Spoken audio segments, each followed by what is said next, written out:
السلام علیکم ورحمۃ اللہ وبرکاتہ شیخ۔ وعلیکم السلام ورحمۃ اللہ۔ شیخ ماشاءاللہ سے جس طریقے سے آپ اپنے بیانات میں بتاتے ہیں کہ اسلام کا ایسی سے کوئی لینا دینا نہیں ہے، تو الحمدللہ شیخ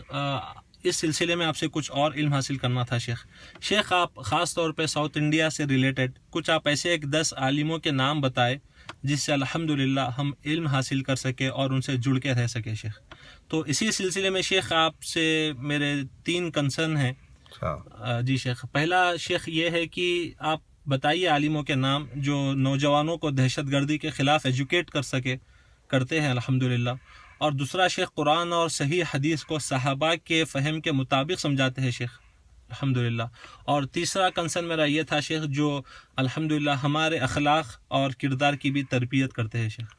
وعلیکم السلام ورحمۃ اللہ وبرکاتہ۔ ساؤتھ انڈیا لیول پر بھی بہت سارے الحمدللہ جید علماء ہیں، جو ابھی آپ نے کہا کہ 10 عالموں کا ذکر کرنے کے لیے آپ نے کہا ہے، تو مجھے فی الوقت جو 10 علماء یاد آ رہے ہیں، تو الحمدللہ اس میں جو ہے شیخ انیس الرحمن اعظمی جی جو میرے استاد ہیں حفظہ اللہ، ماشاءاللہ، اور شیخ ڈاکٹر عبداللہ جولم حفظہ اللہ، وہ بھی میرے استاد ہیں، الحمدللہ، اور شیخ آر کے نور محمد حفظہ اللہ ماشاءاللہ، تمل ناڈو میں ماشاءاللہ، ہیں۔ جی یہ تینوں علماء اکرام تمل ناڈو میں ہیں، جی اور ڈاکٹر سعید عمری مدنی حفظہ اللہ پیڈنا، جی شیخ، جو آندھرا پردیش کے جماعت اہل حدیث کے صدر بھی ہیں، جی اور اسی طریقے سے بنگلور میں بھی بہت سارے جید علماء ہیں، اس میں سے شیخ طارق مدنی حفظہ اللہ، شیخ عبد الحسیب مدنی، شیخ عبد العظیم مدنی حفظہم اللہ ہیں، اور اسی طرح حیدرآباد میں ہمارے جو یہاں پر علماء کرام کے صدر ہیں جی شیخ صفی احمد مدنی ماشاءاللہ، حفظہ اللہ ہے، ڈاکٹر الیاس اعظمی حفظہ اللہ، شیخ طاہا سعید ماشاءاللہ، عمری مدنی حفظہ اللہ، الحمدللہ بہت سارے جید علماء کے میں نام لے سکتا ہوں۔ الحمدللہ خیر ہے، امت میں بہت بڑا خیر ہے کہ ایسے جید علماء الحمدللہ ساؤتھ انڈیا میں موجود ہے،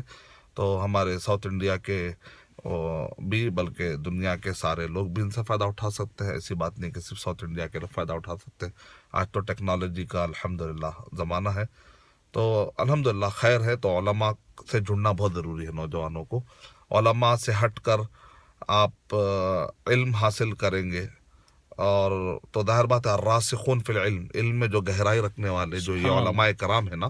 ان سے بہت جڑنا ضروری ہے، خاص طور سے جب آپ عقائد کے اور مسائل کے بڑے گھمبیر مسائل پر